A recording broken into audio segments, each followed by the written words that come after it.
Hello, everyone. I am First Alert Meteorologist Chrissy Kohler here with your 2 p.m. update.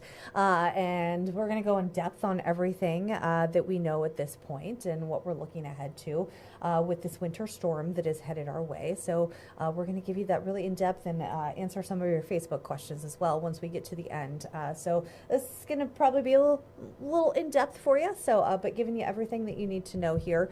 We're taking a look here at the timeline of the onset for this. This is going to be mainly for the upstate where we do already have some snow showers for parts of the mountains right now. We've got wintry mix that starts between about 7 and 8 o'clock this evening. It is going to be mainly sleep for the upstate. The roads look okay between 7 and 8, but they're going to go downhill from there. So I really try to be into the place that you would like to be possibly for the next couple of days by the time we get to between that 7 and 8 o'clock hour. Widespread sleet moves in by the time we get to about 10 o'clock this evening, and now this is for everybody across all of the Western Carolinas. Heavier and it starts to get very slippery in spots. Plus, it's dark outside, so it's hard to see. As we head towards about 2 a.m. to 4 a.m., that's when we start to see a switch to potential for freezing rain there. That transition from sleet to freezing rain and ice is going to start to accumulate. So Sunday morning, 6 a.m., you're waking up to freezing rain. Those icy roads, as that ice is already starting to accumulate. Between 10 a.m. and 4 a.m., that freezing rain continues, and this is where we start to become concerned for those power outages as this ice continues to accumulate. It's going to take a little while to start to get those bigger accumulations, but once we do, between about 10 and 4 is when we could start to see some of those power outages become more prevalent here. And then between 8 and 10, it's possible we get a switch to some rain for parts of the area before it kind of wraps up into those evening hours. Right now, you can see on our radar that we are seeing some of that snow into parts of the mountains, a little bit of mixing into the upstate, but I'm actually going to flip off all of our radar sites. Right now, I've got all the radar sites on, so I'm going to flip it over just to the closest one, and that'll give us a clear picture of what we're seeing in a lot of areas here. So as we take a look at some of the upstate, you're likely getting some sleet here into parts of Union County, up around Carlisle, and then some chilly rain in Whitmire. This is likely not going to be sticking because our temperatures are a little too warm at this point, but you could be getting some sleet pellets falling. A couple of spotty showers possible if you're out towards Lake Secession, Entreville, into due west. A lot of you on Facebook have been telling me that you haven't seen much of anything yet, although we've seen a few reports here and there. Not a lot of this is making it all the way to the ground in a lot of areas. We had some snow showing up on the radar earlier in Oconee County. Again, never really saw that ground truth with some of this. So make sure you're updating us. Let us know what you're seeing.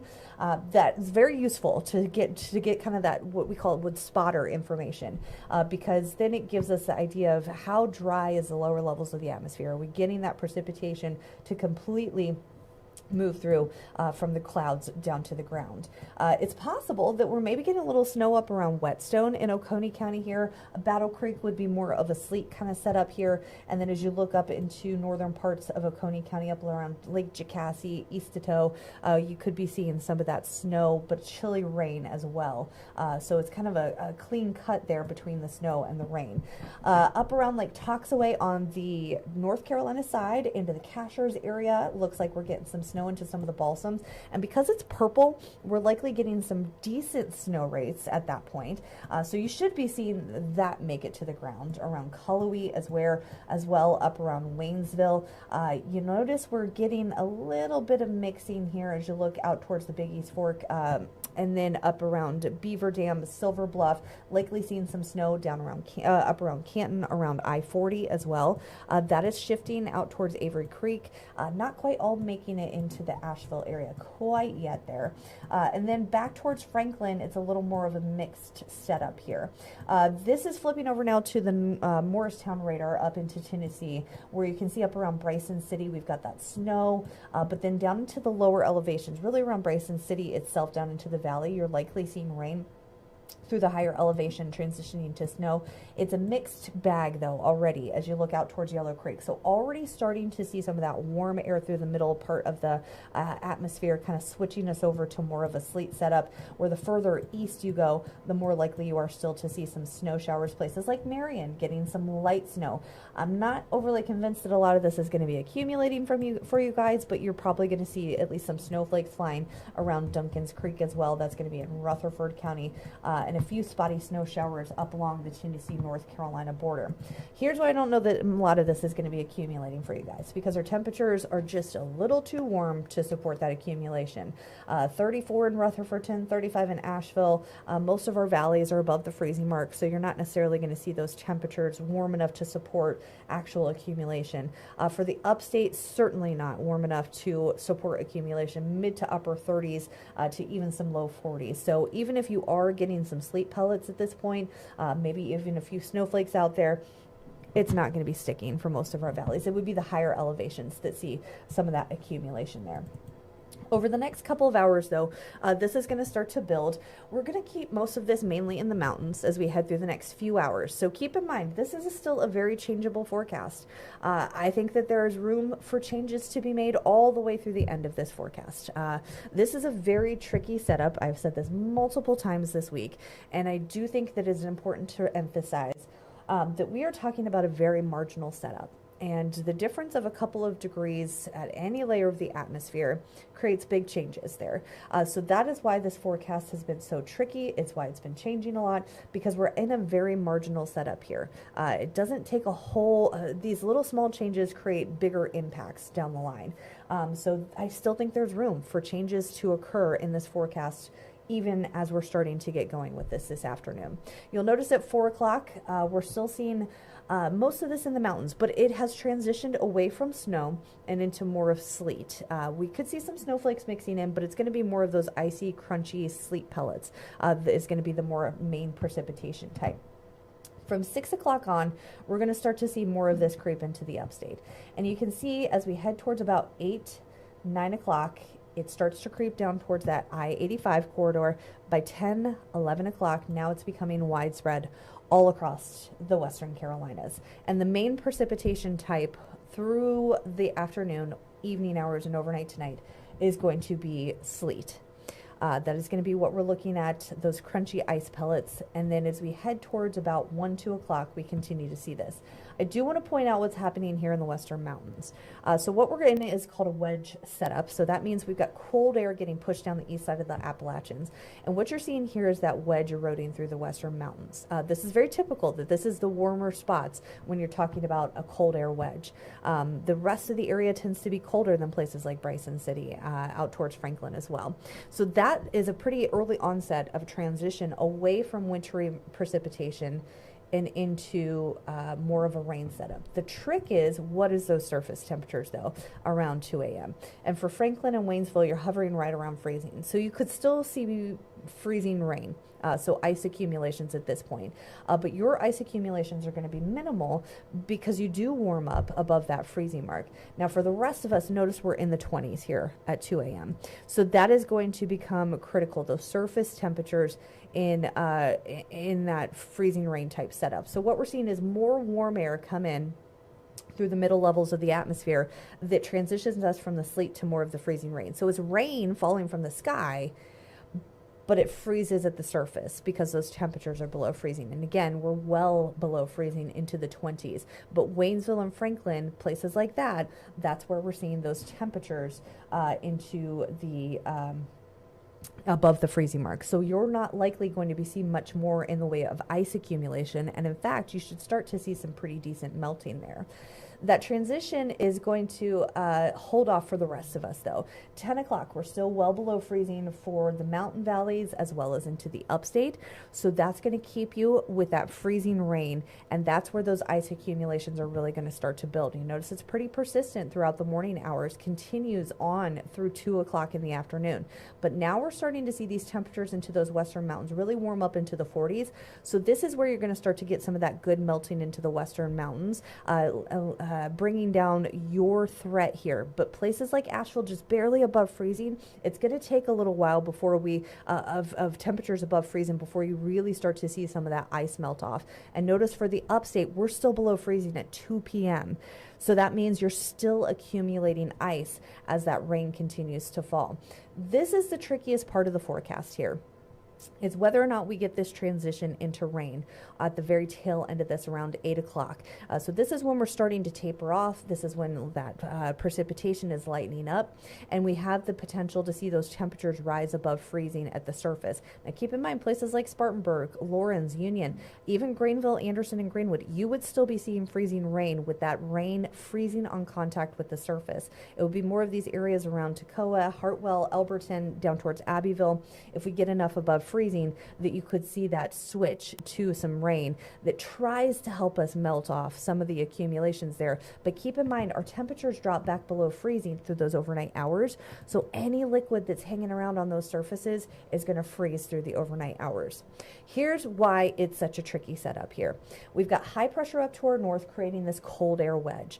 That cold air wedge puts that cold air down the east side of the Appalachians. But on the flip side of that, we've got this area of low pressure that's riding up from the Gulf and pumping in some warmer air with it. Now it's riding up and over our area, and so that's helping to usher in some of that warmer air. It's also what's bringing us the moisture as well. But the battle between these two air masses is really the trickiest part of this forecast. Does that cold air retreat fast enough to allow for that transition? A lot of the models want to show that, but I will tell you that cold air wedges tend to hang on longer than what the data shows out there. It doesn't always play out that way, but the data tends to struggle with cold air wedges and how quickly they erode. So that's where some of this concern comes in, that we may never see that transition for a good chunk of our area. Now those western mountains, I think you're probably going to end up with some rain. Ice storm warning, though, is the big headline for us here through 1 o'clock on Monday. This emphasizes just the severity of what we're looking at and the seriousness of that. Keep in mind, for the Greenville metro area, we haven't seen an ice storm warning issued for our area since 2005. So these do not get issued very often.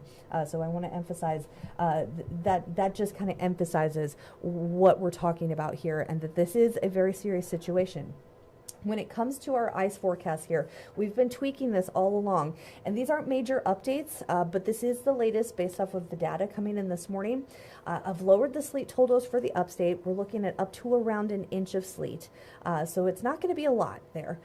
But then through the higher elevations of the mountains, especially those northern mountains, up to an inch of snow and sleet. So you've got a little more snow mixing in, and then up to 2 inches of sleet are possible along the South Carolina, North Carolina border, that what we call the Blue Ridge Escarpment. Most of our area is going to get upwards of half an inch of ice. Some of the southern parts of the upstate, you're looking at more around a half an inch. The best chance to get up to around an inch of ice is this area in the purple here around the South Carolina, North Carolina border, but that does come down into Pickens and Greenville County, including the city of Greenville. Now the mountains is where it gets a little more tricky. Like I mentioned, those western mountains may only get up to around 1/10 of an inch of ice that melts off pretty quickly, but the higher elevations, especially the further east you go, could get up to around an inch of ice. And it's that ice that becomes such the big damage component of this setup here.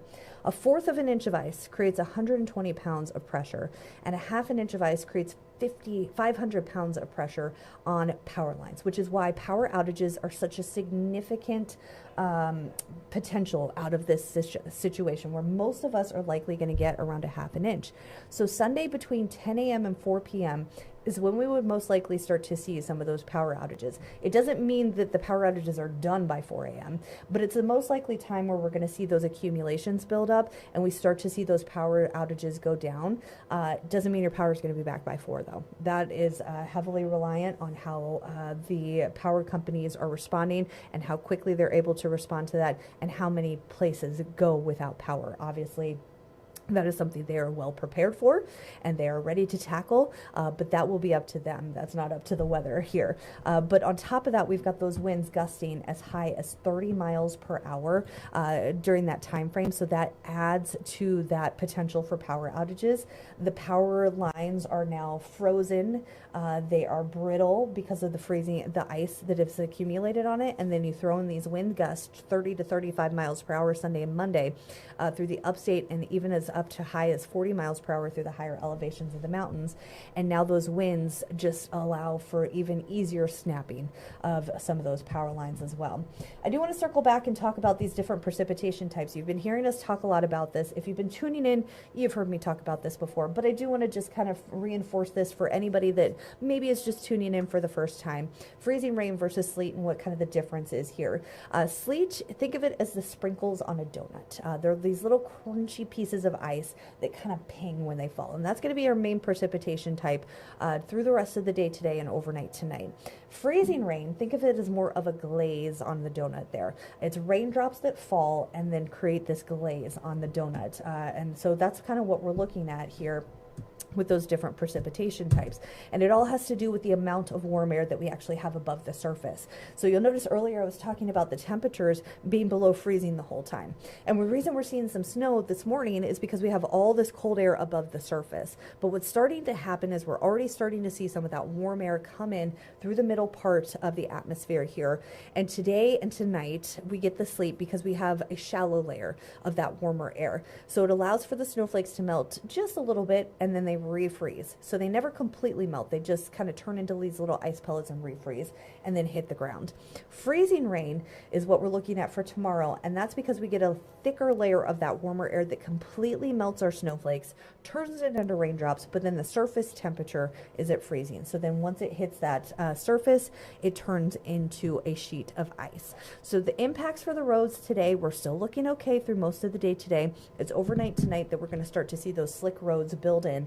And then looking ahead to Sunday, icy roads. Don't be out on the roads unless you absolutely have to. We're talking emergency situations here. Monday, we're still looking at those icy roads, and really the impacts for next week are going to be highly dependent on exactly how much ice we end up getting. If we end up getting the forecast, if the forecast ends up verifying through this event, we could be talking about these impacts lasting well beyond Monday, because we don't warm up a whole lot on Monday. We never get above freezing into the mountains, and we only get a couple of degrees above freezing into the upstate. Highs only in the mid 30s, so that doesn't allow for a lot of time, and then everything refreezes again Monday night and again potentially Wednesday night. So it's possible that we have some of these impacts linger well into next week. A lot of that is highly dependent, again, on how well this plays out and how much of this forecast verifies. We're continuing to tweak things. We're continuing to update things. This is part of the forecasting. I know everybody wants to know exactly what's going to happen at every moment, but this is a challenging forecast, and this is just one of those things that we watch it as we evolve. We make those changes to the forecast based off of our education, based off of our knowledge and those things, and we really kind of mold this data into a forecast that we feel is really representative of how we feel this is going to evolve. And yes, there are changes happening to this forecast because we're getting more data in as we get closer, so we'll continue to see that. We're going to take some Facebook questions, and I'm going to do my best to answer those and see what you guys are interested in. Hopefully I've answered a lot of those questions right here. But let's go ahead and pull up some of those Facebook comments to see what it is that you guys would like to know. The NAM and the RAP showing little precipitation in this upstate for this storm. Any chance we get much less ice than forecasted? That would be great, Doyle. If we could get less ice. Believe me, I think I feel like we get accused sometimes of hyping things or creating these forecasts that are scary. None of us wants this to happen. None of us wants anyone to lose power. None of us wants to have to deal with the icy roadways. None of us wants anybody to have to miss work on Monday or the kids to not go to school on Monday. This is not what we want. You know what I would like? I would love to have some snow out of this. If we're going to get wintry precipitation, I would love to get a nice little snowstorm. Or if we're being honest about it, I'd love for it to be 75 and sunny right now. But that's not what we're looking at here. Yes, there has been a little bit of a trend in less precipitation. What I was showing you earlier is the HRRR. which is a very reliable forecast and tends to give us a good idea of that.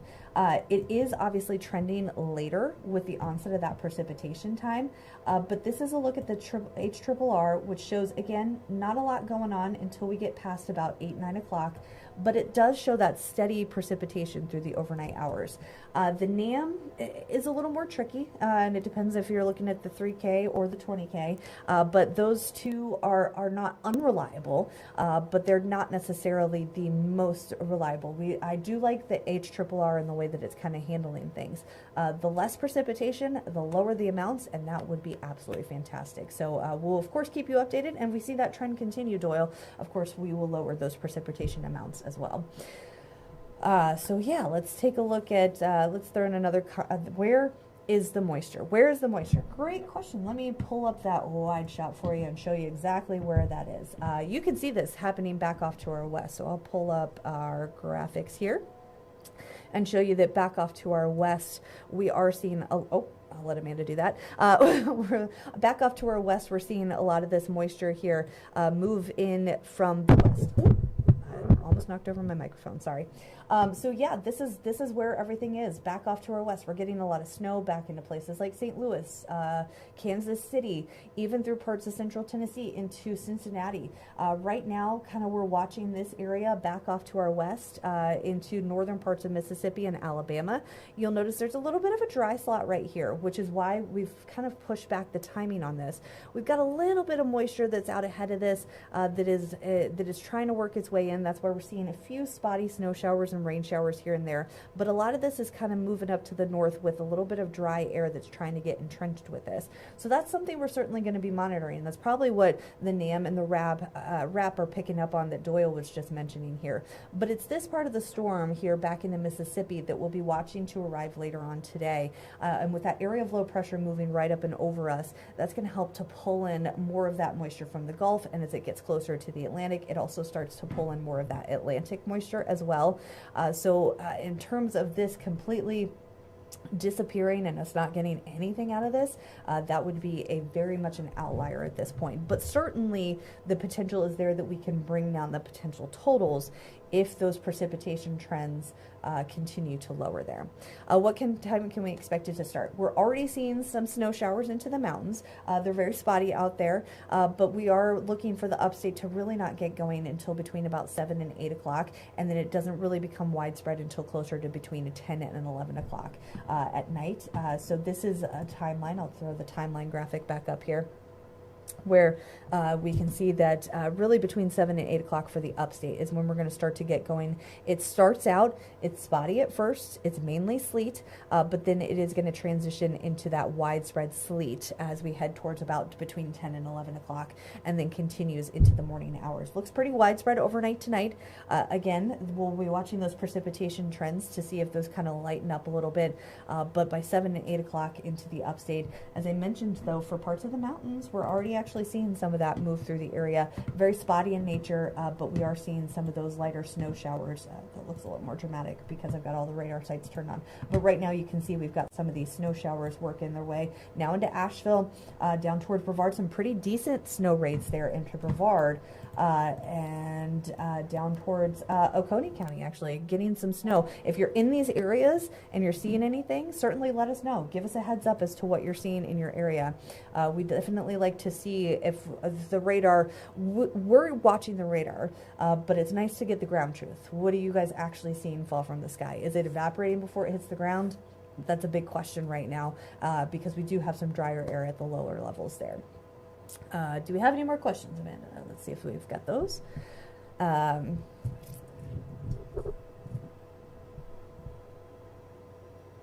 What is going to happen in Simpsonville? So Simpsonville is on the sleet side of things. So we're going to start to see that move in Simpsonville again as we head towards the 7, 8 o'clock hour. That's when that's really going to start to ramp up. I do think this starts as mainly sleet, and then that freezing, and then it transitions to freezing rain between about 2 and 4 o'clock in the morning, and then the freezing rain continues throughout the day. That small chance for a transition into some rain on the later part of that, but we are expecting mainly freezing rain into Simpsonville tomorrow, some sleet overnight tonight for the Simpsonville area.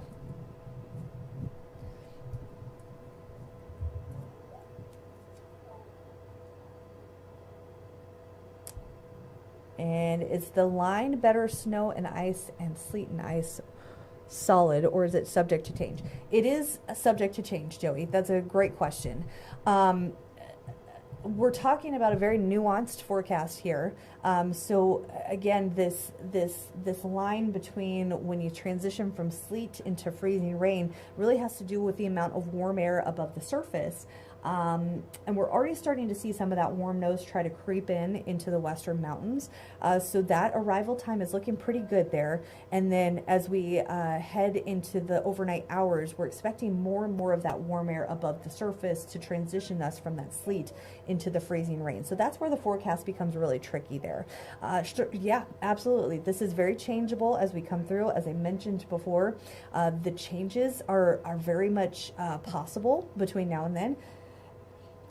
I would love to tell you exactly how this is going to play out, but this is a very tricky forecast. It's a very nuanced forecast, and we are going to watch this evolve as we go through the rest of the afternoon and into the day tomorrow. So yes, there will possibly be changes that could change the amounts. We could see those go up.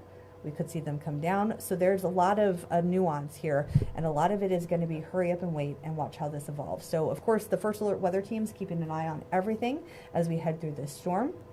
We're keeping you updated hourly and keep on the hour. So we'll catch you again at 3 o'clock and give you another update on that. Of course, the Fox Carolina First Alert weather app, if you're watching on that, thank you for having that. If you don't already have it, get that uploaded as well, because we send out other app videos as well in between, giving you kind of little pieces of the forecast. They're about a minute, so they're a lot shorter than this. But keep us up to date on what you guys are seeing. We will keep you up to date on what we're seeing in the forecast.